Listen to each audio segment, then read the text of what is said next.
Bismillahirrahmanirrahim. Assalamualaikum warahmatullahi wabarakatuh. Alhamdulillahirrahmanirrahim, kita panjatkan puji dan syukur kita kehadirat Allah Subhanahu wa Ta'ala atas semua nikmat yang telah kita terima dan juga kesehatan. Dengan kesehatan itu kita dapat bertemu kembali dengan sahabat-sahabat YouTube semuanya. Sholawat dan salam semoga tetap tercurahkan kepada junjungan kita Nabi Muhammad Sallallahu Alaihi Wasallam, kepada keluarganya, sahabat-sahabatnya, dan pengikut-pengikutnya yang setia, dan insya Allah kita termasuk di dalamnya. Allahumma sholli ala Sayyidina Muhammad wa ala ali Sayyidina Muhammad. Semoga kelak kita yang selalu berselawat kepada Rasulullah akan mendapatkan syafaat dari Rasulullah di yaumil kiamah kelak. Amin ya rabbal alamin. Sahabat-sahabat YouTube, kembali kami menyapa melalui video YouTube ini. Kali ini kami akan melanjutkan pembahasan mengenai jawaban tuntas dari 80 soal-soal seputar operasi produksi. Pada video sebelumnya kami sudah menyampaikan sampai soal yang ke-7. Nah, itu sudah kita bahas, yang mudah-mudahan apa yang sudah kami bahas itu akan bermanfaat bagi sahabat-sahabat semuanya. Saat ini kita akan membahas soal yang ke-8. Nah, apa soal ke-8? Yuk kita lihat di layar monitor kita. Soal yang ke-8 ini apa? Ini kita lanjut ya, ini soal ke-8. Nah, ini dia soal ke-8. Apa ini soal ke-8, sahabat-sahabat YouTube? Soal ke-8 ini adalah mengenai available polythene ya.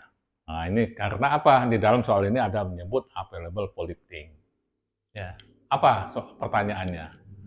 Nah, ini ya. Produksi minyak yang diterima di terminal pada kondisi net standar BBL disebut apa? Nah, ini jadi produksi minyak yang diterima di terminal pada kondisi net standar BBL disebut apa? Ada jawaban, kita tinggal memilih ya. 1. Jumlah produksi minyak dari suatu lapangan. Nah, ini jumlah produksi minyak dari suatu lapangan. B.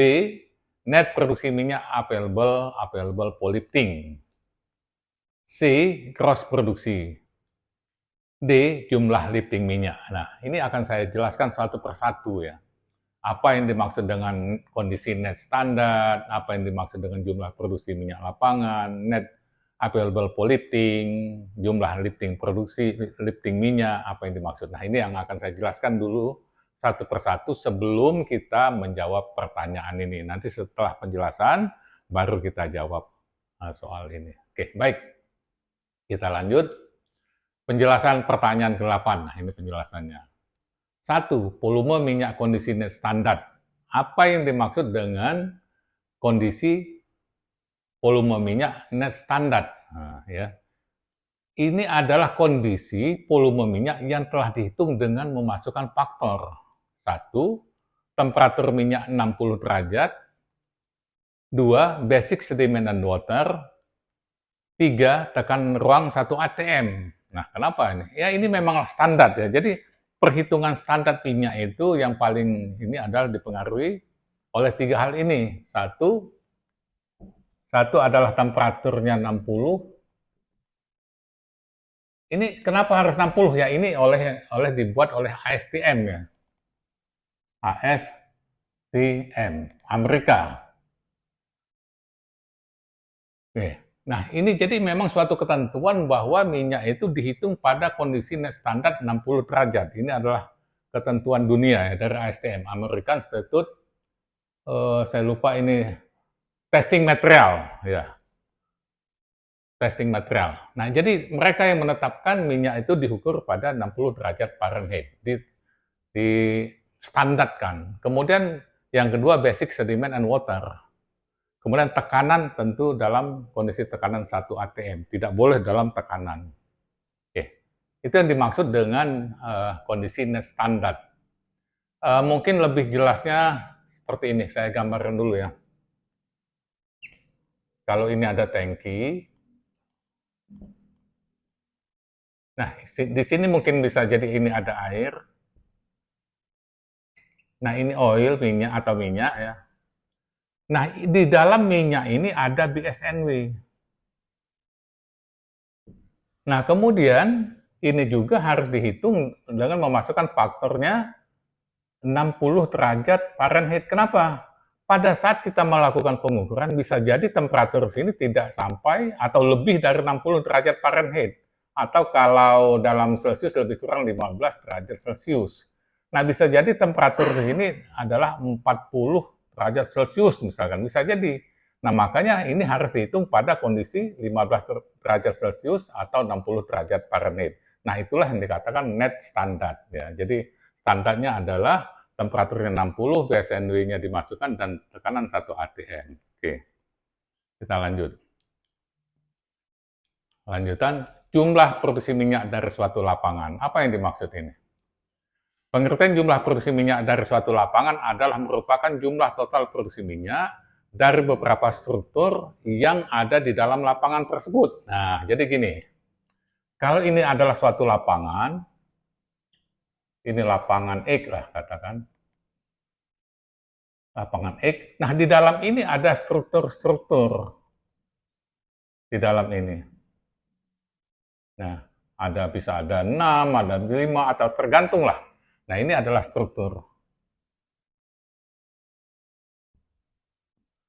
Oke, jadi itu yang dinamakan produksi lapangan. Jadi kalau dikatakan produksi lapangan adalah produksi dari semua struktur ini dikumpulkan di suatu tempat, bisa jadi di suatu terminal.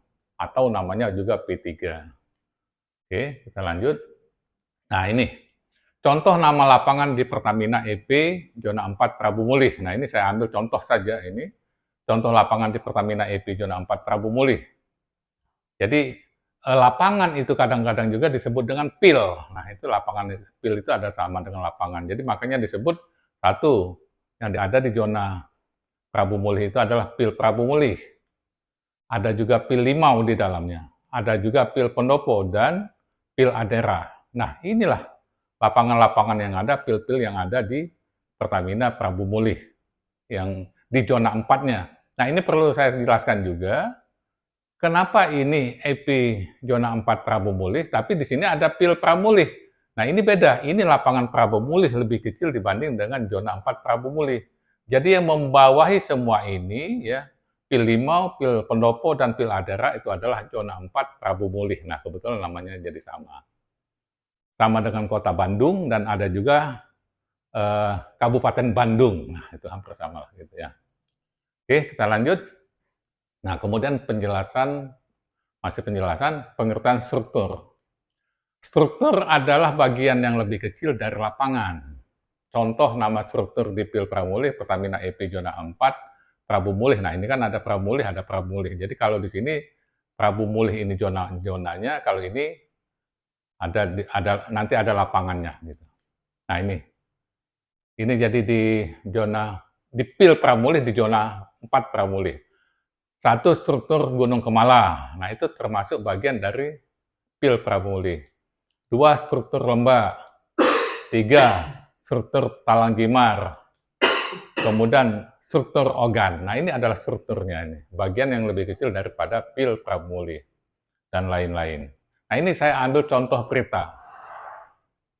Peta yang ada, selain Gunung Kemala, Pertamina Prabu Mulih eksplorasi struktur lembah. Nah, ini lembah itu termasuk adalah struktur. Ya. Ini untuk membuktikan bahwa struktur itu adalah bagian yang lebih kecil dari PIL Prabu Mulih.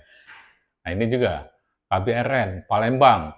Selain 2 sumur andalan di struktur Gunung Kemala, nah ini kan ada strukturnya. Pertamina PIL Prabu Mulih juga mengeksplorasi migas di Kecamatan Lembah pada tahun 2024. Nah, inilah. Jadi struktur itu adalah bagian yang lebih kecil dari lapangan, seperti itu ya. Kita lanjut. Nah, ada lagi net produksi minyak available polifting. Apa ini? Net produksi minyak available polifting.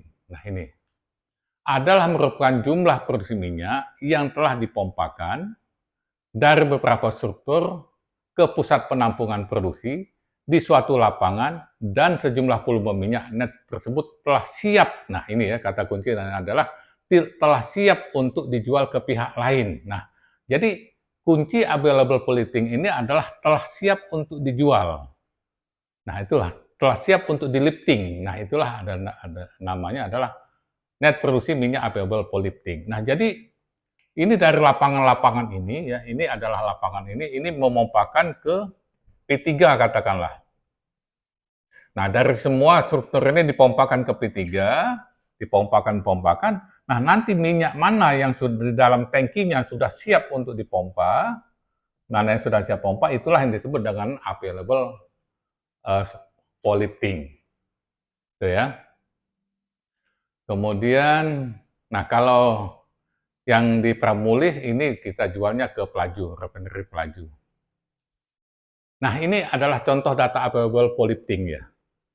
Nah, ini adalah isi tangki, ini volumenya, ini volume available polybding. Seperti ini.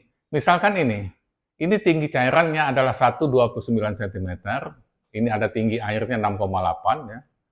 Nah, gross produksinya adalah 21.989 liter. Ini dalam liter. Jadi gini, saya hapus ininya. Ini tinggi cairannya adalah 6,8 ini. Kemudian volume minyaknya tinggi semuanya adalah 129 cm. Kemudian volumenya adalah 21.989 liter. Nah, ini ya. Nah, yang mana yang disebut dengan available polybding? Nah, available polybding itu adalah ya yang siap untuk dipompakan. Nah, ini kalau mau dipompakan ada suction namanya. Ada suctionnya, ini dibatasi. Yang untuk yang ini adalah 30 cm. Nah, ini untuk ke pompa. Jadi kalau begitu yang siap untuk dipompakan, siap untuk dijual adalah berapa? 129 cm dikurang stok ini adalah 30 cm, sama dengan berapa nih? 99 cm. Nah, inilah yang siap untuk dijual untuk satu tangki ini. Jadi bukan artinya ini ada stok seperti ini 21.989, bukan ini yang available polybdingnya, tapi dikurangi dulu dengan stok yang akan tertinggal. Nah, ini ya. Nah, kalau 99 ini menjadinya, nah bisa dilihat gini. Jadi dia bukannya 21.989 liter, tapi yang siap untuk dipompakan atau siap untuk dijual adalah cross-nya adalah 17.820, BSNW 0,5, netnya adalah 17.731. Beda dengan ini. Nah, itu ya. Jadi inilah yang siap untuk dijual atau untuk dipompakan, available polybding. Nah, totalnya bisa dilihat sini kalau ada tangkinya seperti ini. Nah, ini 191.458 liter yang siap untuk dipompakan. Oke, itu hanya contoh data. Kita lanjut, ini masih lanjutan. Nah, kalau gross produksi apa? Gross produksi adalah merupakan jumlah produksi minyak yang masih bercampur dengan air yang dihasilkan dari suatu struktur atau lapangan. Jadi kalau gross produksi itu dia masih katakanlah, nah kita misalkan didapatlah di tangki ini, kemudian disebutkan nanti ada gross, ada net. Nah, kalau gross itu dia masih ada airnya. Jadi gross itu ada airnya. Misalkan grossnya adalah 500 bbl. Nah, kemudian netnya biasanya umumnya akan lebih kecil. Netnya misalkan hanya 450. Bisa jadi seperti itu. Atau lebih kecil lagi. Kalau untuk sumur tua biasanya jauh lebih kecil. Nah, jadi kalau ini masih mengandung air, dan ini kalau untuk di SP ini biasanya sudah dihitung dalam kondisi net standar. Ini ya, untuk netnya. Itu jadi yang dimaksud cross produksinya itu masih mengandung air. Oke, kita lanjut. Nah ini, namun bisa juga cross produksi itu merupakan sebutan lain dari sejumlah minyak net observed yang belum dihitung pada kondisi net standar. Nah ini saya jelaskan ini ya. Kita kembali lagi ke tangki ini.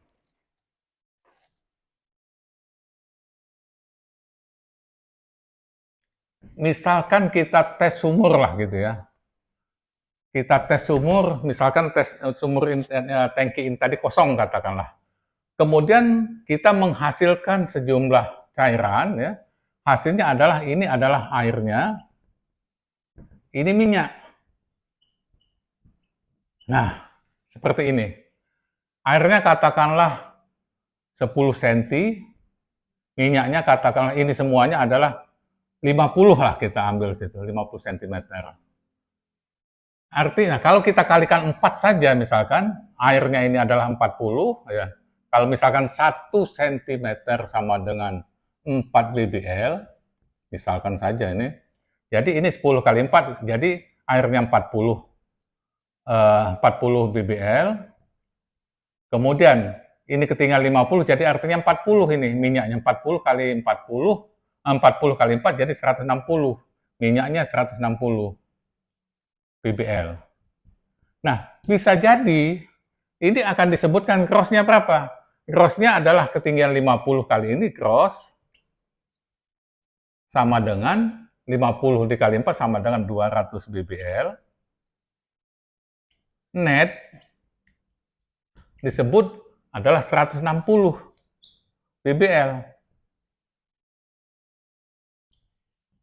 Tapi perlu untuk diketahui bahwa net 160 bbl ini belum net yang sesungguhnya. Net di sini adalah net offset ya. Karena di sini belum diperhitungkan BSNW-nya berapa, kemudian temperaturnya berapa di sini. Nah, jadi ini bisa disebut net, tapi bisa jadi ini tapi ini net offset namanya, net observasi 160 ini. Nah, ini nantinya pada waktu mau betul-betul dihitung, ini bisa menjadi sama dengan cross. Nah, jadi setelah dihitung lagi, jadi akan didapat cross-nya 160 bbl. Nah, netnya 160 ini dikalikan dengan PCP namanya, di tabel 54 itu sudah saya jelaskan PCP, volume conversion faktornya berapa, umumnya 0,98 sekian-sekian. Kemudian kalikan juga dengan BSNW. Nah, makanya hasil di sini biasanya umumnya akan lebih kecil. Jadi nanti yang net standar adalah yang ini 160 ini grossnya, net standarnya bisa jadi hanya 155 katakanlah gitu. bbl net standar. Nah, karena apa? Sudah dikalikan dengan temperaturnya, sudah dikoreksi dengan temperatur ditarik ke 60 derajat Fahrenheit, net standar di sini. Nah, itulah bedanya. Jadi, kalau ini bisa disebut net, tapi namanya net offset. Net offset itu bisa jadi sama dengan cross. Nah, seperti itu. Tapi cross yang sesungguhnya itu adalah semuanya. Seperti itu ya, sahabat-sahabat ya. Oke, kita lanjut. Nah, ini ada istilah ya, angka produksi. Ini mungkin sudah sempat saya jelaskan. Nah, ini betul. Jadi cross tadi semuanya ini, kemudian ada net offset, itu bisa jadi sama dengan cross yang sudah saya jelaskan.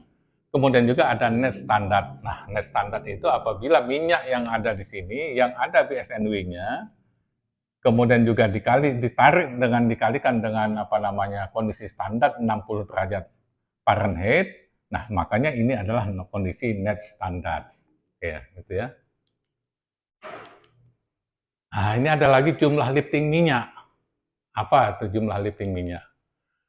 Jumlah lifting minyak adalah merupakan jumlah produksi minyak dari suatu lapangan yang telah diserah terimakan kepada pihak pembeli minyak, refinery misalkan, dalam kondisi net standar. Itu yang dinamakan dengan lifting. Nah, ini saya ambilkan, ini adalah bahan yang kami selalu sampaikan dalam in-house training tentang untuk menghitung volume minyak. Ini ya, KIS. Nah, ini bisa kita lihat ini. Jumlah minyak bumi kondisi net standar yang diukur di SPU, P3 terminal berdasarkan angka rekonsiliasi dalam kondisi net standar. Ini adalah merupakan produksi minyak dari suatu lapangan. Kalau ini jumlah minyak bumi kondisi net standar yang siap dikapalkan, net available polyethylene. Nah, jadi ini kuncinya kalau available polyethylene itu adalah siap untuk dikapalkan, siap untuk dijual.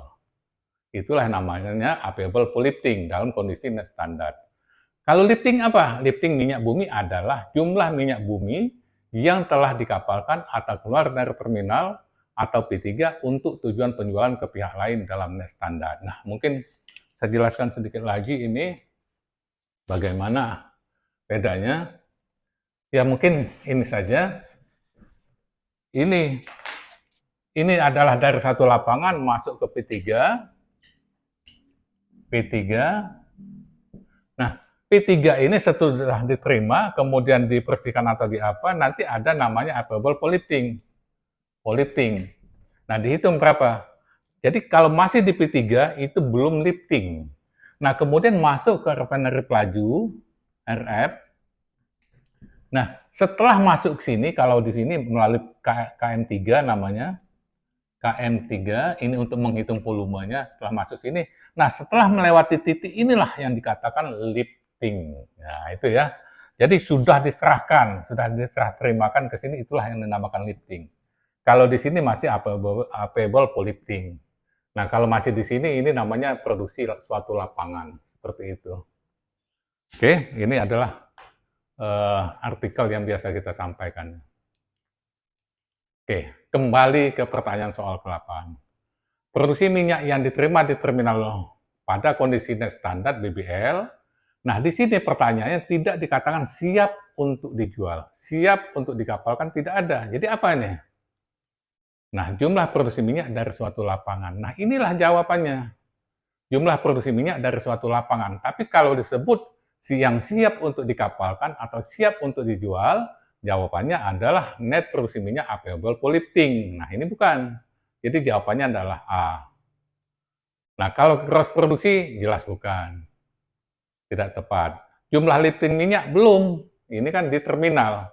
Kalau lifting minyak itu yang sudah diserahkan ke pihak lain atau sudah melalui KM3 di pelaju. Seperti itu ya. Nah, ini ya. Jadi jelas jumlah produksi minyak dari satu lapangan ini yang dimaksud. Kalau net produksi minyak available polifting adalah yang siap untuk dijual, gross produksi yang grossnya masih mengandung airnya, jumlah lifting minyak yang sudah diserahkan kepada pihak lain. Oke, itu sahabat-sahabat YouTube ya. Mudah-mudahan dari penjelasan kami ini dapat menambah wawasan sahabat-sahabat YouTube, mahasiswa-mahasiswa maupun pekerja yang ada di lapangan. Ya. Semoga apa yang kami sampaikan ini dapat bermanfaat bagi semuanya. Atas perhatiannya kami ucapkan terima kasih. Billahi taufiq wal hidayah. Wassalamualaikum warahmatullahi wabarakatuh.